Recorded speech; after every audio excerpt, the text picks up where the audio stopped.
Hello বন্ধুরা, আজকের ভিডিওটা হলো হঠাৎ পিকনিক নিয়ে। রাত্রেবেলায় কাজ থেকে বাড়ি ফিরে দেখি পাড়ার সবাই মিলে আমাদের বাড়ির বাগানে পিকনিক করছে, আর চারিদিকে সেই পিকনিকেরই তোড়জোড় চলছে। শীতকাল আর রাত্রেবেলায় পিকনিকের আনন্দ একটা আলাদাই। এটা যারা করে তারাই জানে।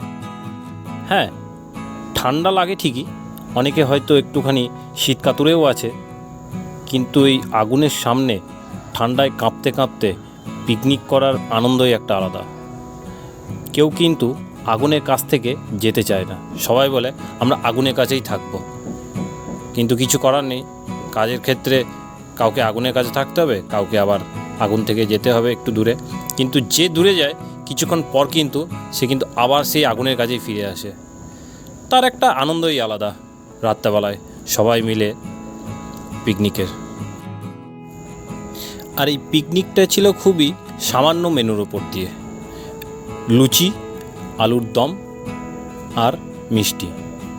সেরকম কিছু ছিল না আহামরি, কারণ কি পিকনিকটা গিয়ে পর শুনলাম যে হঠাৎ করেই নাকি সন্ধ্যাবেলায় কিছুক্ষণ আগেই ঠিক করা হয়েছে, আর যেমনি ঠিক করা তেমনি করা, তাই সেরকমভাবে কিছু হলো না।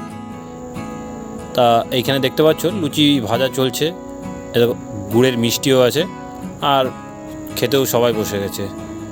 পরের বার হয়তো আরও ভালো করে হবে। শীতকাল তো এখন রইল, হবে আবার করা যাবে রাত্রেবেলায় ভালো করে, কিংবা দিনের দিকে কোথাও একটু দূরে গিয়ে।